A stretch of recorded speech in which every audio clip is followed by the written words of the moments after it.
Hello and welcome to a Smurd P video, and today we're looking at Go-Go Power Rangers issue 30, Necessarily Evil, written by Ryan Parrot, and we have this lovely cover. So we got the three Rangers there running. It's like go go go, you get what I mean, where you tell them to go and like the master's behind them and they're all running towards the bad guys, and then the next minute they're morph. You could easily see that in the next cover, him behind them, and next they're morph, etc. That would be the scene of a brilliant intro to Power Rangers. If they ever did an animated series, that would be wicked, because they could easily do that. And apologies, I should have said Cena Grace is also writing this, so they're writing it together. Illustrations by Francesco, colors by Rao, there's by the talented Ed, colors by Eleonora, and then we got Magoo doing some of the pre-order covers and stuff, and Amelia doing the album covers, which I'm presuming she's probably done all of them. Very, very talented artist, and one that I am very, very fond of looking at her work. So here we go, and it's not what I thought it was on last issue when I reviewed it. I said, oh my god, this is the thing that Jason was, fantasizing about, etc.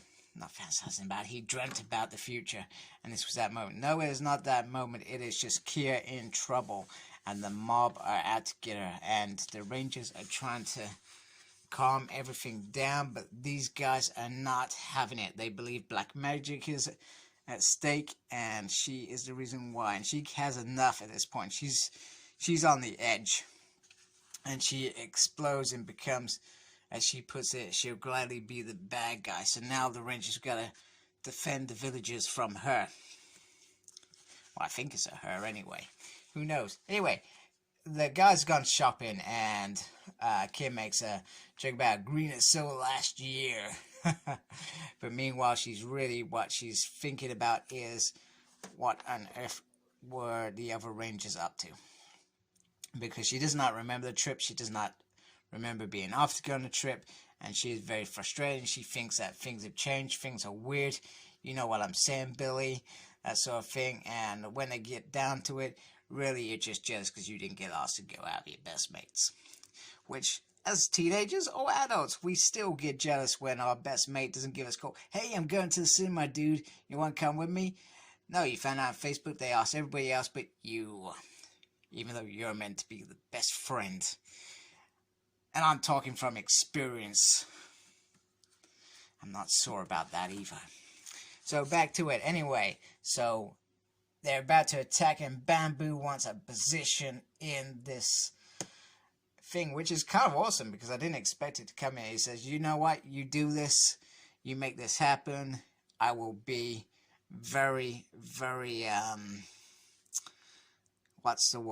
impressed by what you've done. So they teleport down. I love this bit, how they're teleporting in red, and all of a sudden they're there, and the Podge, I'm just going to call it the Podge, Hedgehog, Podge, Hodgepodge is getting in there. Anyway, Bamboo, not Bamboo, who am I talking about? Squat says, Goda, Bamboo, stay close, be restrained, victory is going to be within our grasp, and it's wicked off for it. Hey, you know what? Squat's is having a moment of grandeur here.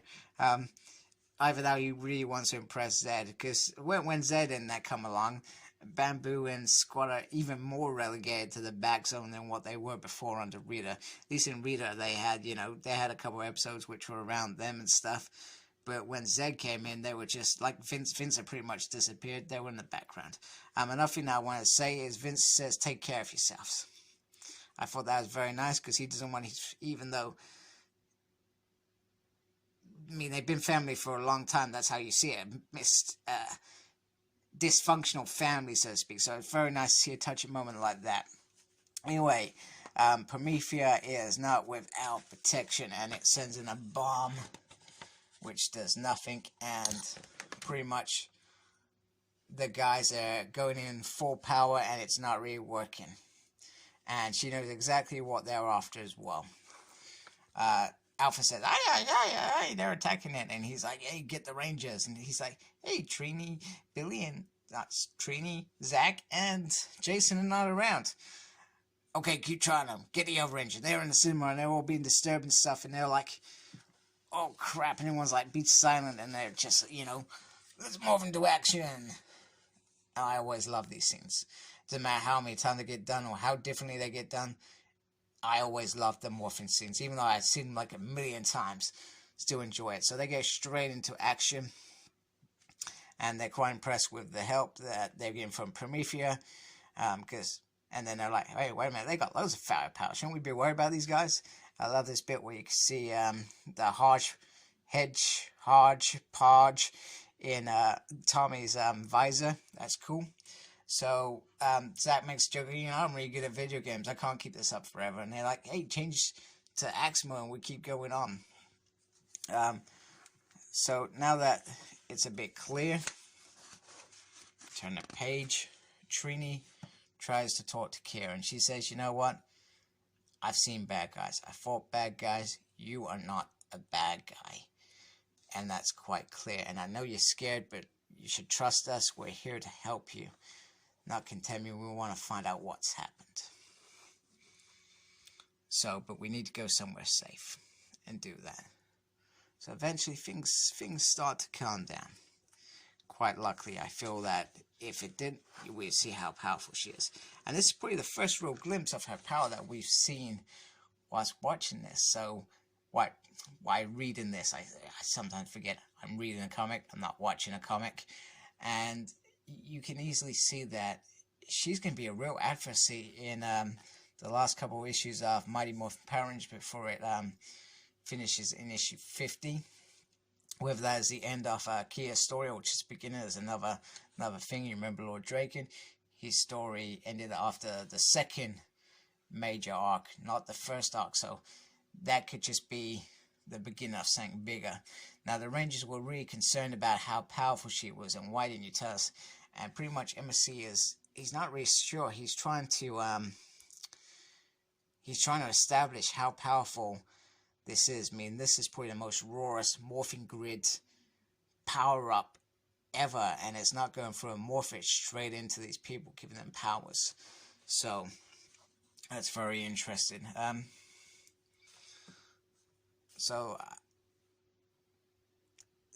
They start heading back, I think, or they start going somewhere else. Anyway, 11 makes his own little judgment there, which I love.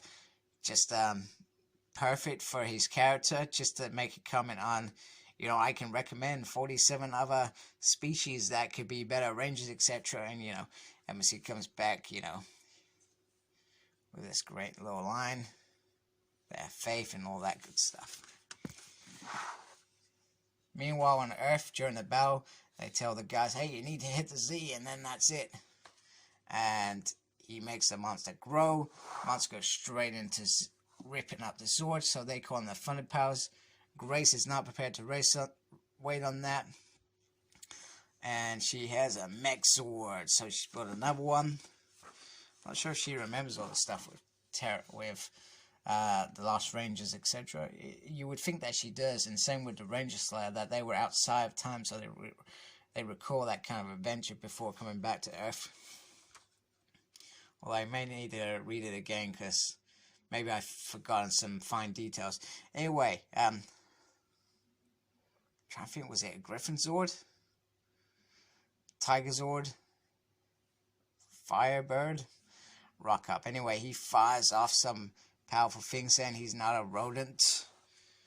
And he starts ripping in. He drops on some eggs on Grace's sword, which is makes her a little bit worried. And, you know, she should be, because they're pretty weird and they start blowing stuff up.